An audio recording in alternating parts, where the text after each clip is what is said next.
Welcome to my channel one vision MBBS. आज हम बात करते हैं एनाप्लाज़िया के बारे में। पिछले वीडियो में हमने देखा था कि anaplasia is the characteristic features of the malignant tumour. Okay, तो आज हम समझते हैं एनाप्लाज़िया का मतलब क्या होता है। एनाप्लाज़िया का मतलब होता है लैक ऑफ डिफ्रेंशिएशन। हमको पता है कि मतलब जब सेल डिवीज़न होता है तो सब सेल का डेवलपमेंट के बाद सेल का डिफ्रेंशिएशन होना ज़रूरी है, लेकिन यहाँ पे ट्यूमर सेल्स होता है, मैलिग्नेंट ट्यूमर सेल, वहाँ पे डिफ्रेंशिएशन नहीं होता। इस कंडीशन को हम बोलते हैं anaplasia. So anaplasia is the lack of differentiation. So यहाँ पे मैंने एनाप्लाज़िया के जो मतलब 10 फीचर्स है वो यहाँ पे एक फिगर के थ्रू आपको समझाता हूँ।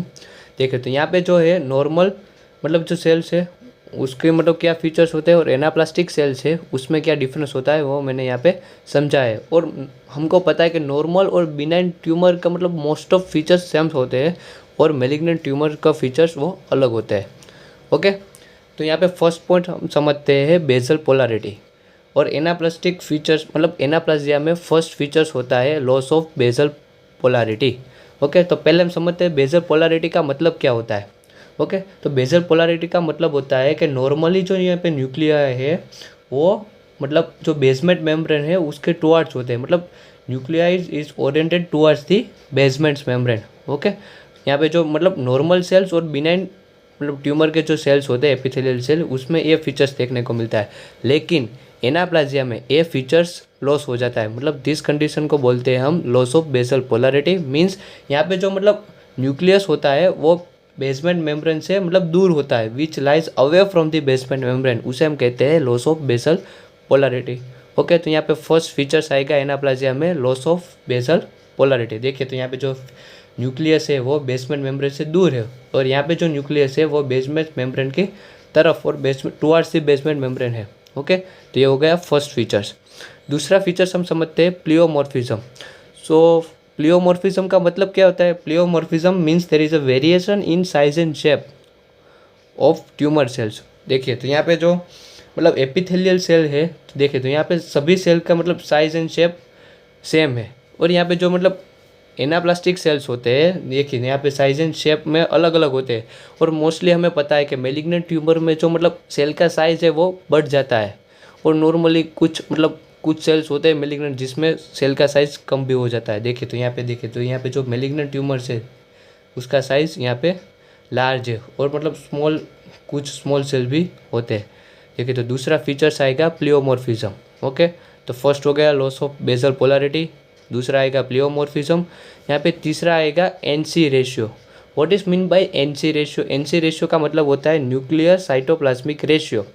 हमको पता है मतलब सेल का मतलब डेवलपमेंट होता है, डेवलपमेंट के साथ साथ न्यूक्लियस और साइटोप्लाज्म का डेवलपमेंट होता है, और नॉर्मली मतलब साइटोप्लाज्म का साइज़ न्यूक्लियस से ज़्यादा होता है, और नॉर्मल जो न्यूक्लियस साइटोप्लाज्म रेशियो होता है वो 1:4 to 1:5 होता है।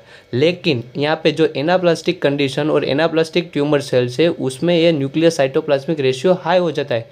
क्यों?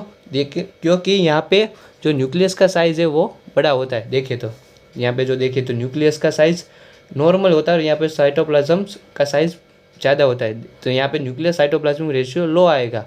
कितना होगा? 1:4 या 1:5। लेकिन एनाप्लास्टिक सेल्स में क्या आएगा?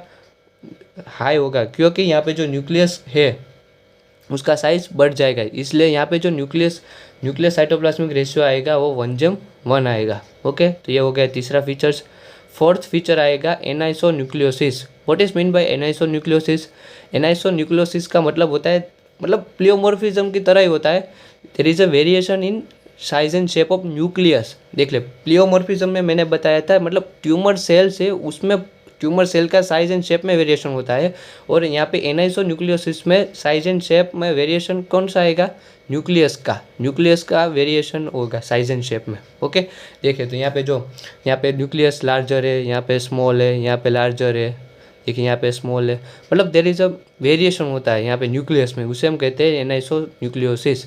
तो यहाँ पे वो एनाप्लास्टिक सेल्स में हमको देखने को मिलेगा, तो यहाँ पे प्रेजेंट नहीं होगा, यहाँ पे प्रेजेंट होगा। ओके, फिफ्थ फीचर्स आएगा हाइपर क्रोमेटिज्म। सो देखिए तो यहाँ पे जो न्यूक्लियर क्रोमेटिन है, न्यूक्लियर क्रोमेटिन लेवल यहाँ पे नॉर्मल है। ओके, देखिए तो यहाँ पे जो न्यूक्लियस है, न्यूक्लियस में हमें पता है क्रोमेटिन होता है, तो यहाँ पे जो न्यूक्लियर क्रोमेटिन लेवल वो नॉर्मल होता है, लेकिन एनाप्लास्टिक सेल्स में हाइपर क्रोमेटिज्म देखने को मिलता है, क्योंकि यहाँ पे जो न्यूक्लियो प्रोटीन होता है उसका लेवल बढ़ जाता है। देखिए तो यहाँ पे हमको देखने को मिलता है हाइपर क्रोमेटिज्म, मतलब देखिए यहाँ पे जो हमें क्रोमेटिन का लेवल ज़्यादा देखने को मिलता है। देखिए ओके, जो यहाँ पे मैंने बताया ये है हाइपर क्रोमेटिज्म, क्योंकि यहाँ पे ज़्यादा न्यूक्लियो प्रोटीन का सिंथेसिस होता है। तो यहाँ पे फिफ्थ फीचर प्रेजेंट होगा न्यूक्लियर हाइपर क्रोमेटिज्म। सिक्स आएगा न्यूक्लियोलाई प्रोमिनेंट। देखिए हमको पता है कि न्यूक्लियो प्रोटीन के सिंथेसिस के लिए न्यूक्लियोलस होता है, मतलब न्यूक्लियस में न्यूक्लियोलस होता है जो क्रोमेटिन का मतलब सिंथेसिस करता है, न्यूक्लियो प्रोटीन का सिंथेसिस करता है। ओके, तो यहाँ पे जो मतलब एनाप्लास्टिक सेल्स है, एनाप्लास्टिक सेल्स में या जो न्यूक्लियोलाई होगा वो प्रोमिनेंट देखने को मिलते हैं। देखिए तो यहाँ पे जो है, यहाँ पे मैंने फिगर में बताया, देखिए ये है प्रोमिनेंट न्यूक्लियोलाई। ओके, तो यहाँ के 6 फीचर्स प्रेजेंट होगा एनाप्लास्टिक सेल्स में, न्यूक्लियोलाई प्रोमिनेंट, और जो नॉर्मल सेल्स है उसमें आएगा nucleoli normal. Okay, 7th features आएगा एबनॉर्मल माइटोटिक फिगर।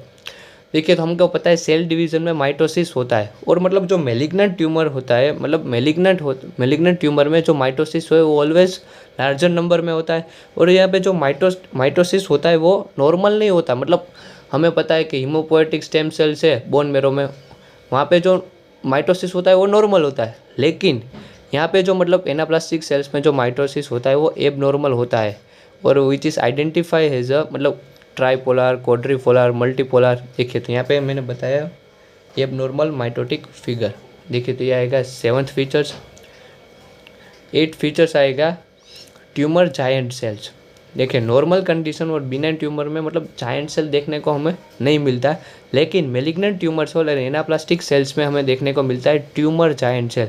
देखिए यहाँ पे जो सेल्स होगा और सेल का साइज बहुत ही लार्ज होगा, और उसमें मल्टी न्यूक्लिएटेड जायंट सेल्स हो गए, मल्टी न्यूक्लिएटेड देखने को मिलता है। ओके, 9th फीचर्स आएगा साइटोप्लाज्मिक चेंजेस और दी फंक्शनल चेंजेस।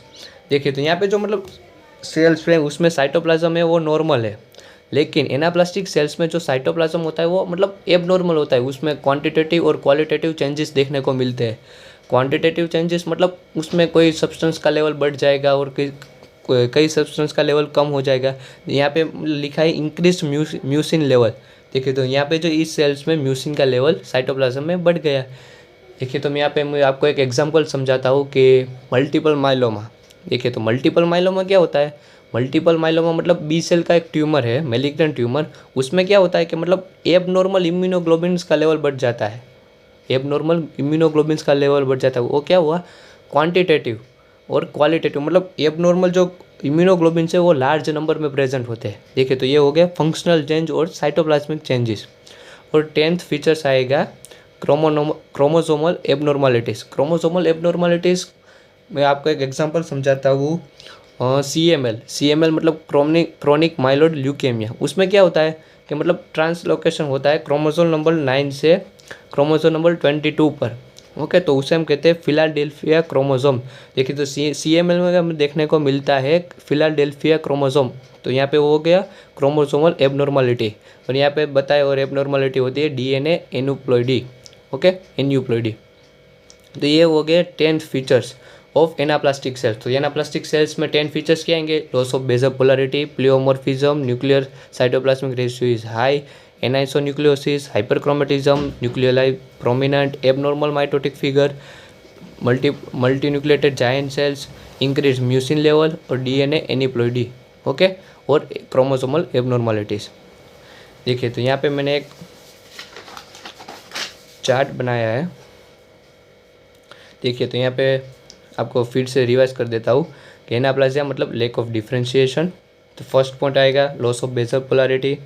देखिए तो ये बेसल पोलैरिटी नॉर्मली क्या होता है, बेसमेंट मेम्ब्रेन के टुवर्ड्स होता है न्यूक्लियाई, पर ट्यूमर मतलब एनाप्लास्टिक सेल्स में away from the basement membrane. प्लियोमॉर्फिज्म means variation in size and shape of tumour sales. Nuclear cytoplasmic ratio high होता है, नॉर्मल कितना होता है 1:4 या 1:5 से वो लेवल बढ़ जाएगा 1:1। 4th आएगा एनाइसोन्यूक्लियोसिस मतलब variation in size and shape of nucleoli. Hyperchromatism because of the increase level of nucleoprotein. 6 आएगा nucleoli prominent because of the increase nucleoprotein synthesis. देखिए तो यहाँ पे 7th फीचर्स आएगा mitotic figure, abnormal mitotic figure, मतलब tripolar, quadripolar, multipolar spindles देखने को मिलते हैं। 8 आएगा मल्टी न्यूक्लिएटेड जायंट सेल। 9 में मैंने आपको एग्जांपल बताया था साइटोप्लाज्मिक चेंजेस में मल्टीपल माइलोमा, जहाँ पे हमको देखने को मिलता है लार्ज नंबर ऑफ एबनॉर्मल इम्यूनोग्लोब्यूलिन्स। देखिए 10th आएगा क्रोमोसोमल एबनॉर्मलिटीज़। देखिए क्रोमोसोमल एबनॉर्मलिटीज़, इसका एग्जांपल है CML, फिलाडेल्फिया क्रोमोसोम। तो ये पूरा का पूरा हो गया एनाप्लाजिया के बारे में। और मैंने पिछले वीडियो में आपको बताया था बिनाइन और मेलिग्नेंट ट्यूमर के मतलब डिफरेंस में, उसमें आप लिख सकते हैं एनाप्लाजिया के सारे पॉइंट के बारे में। नॉर्मली आपको पता है कि बिनाइन ट्यूमर होता है वो हम डिफ्रेंशिएट नहीं कर सकते मतलब नॉर्मल सेल से। सो मतलब नॉर्मल सेल और बिनाइन ट्यूमर में जो एनाप्लाजिया के पॉइंट होते हैं वो यहाँ पे मतलब नॉर्मली आएंगे। ठीक है, इस फिगर में जो पॉइंट है, और यहाँ पे जो मेलिग्नेंट ट्यूमर के जो मैंने आपको 10 पॉइंट समझाए वो यहाँ पे आएंगे। ओके, तो ये आपके डिफरेंस में लिख सकते हैं। Okay, thank you.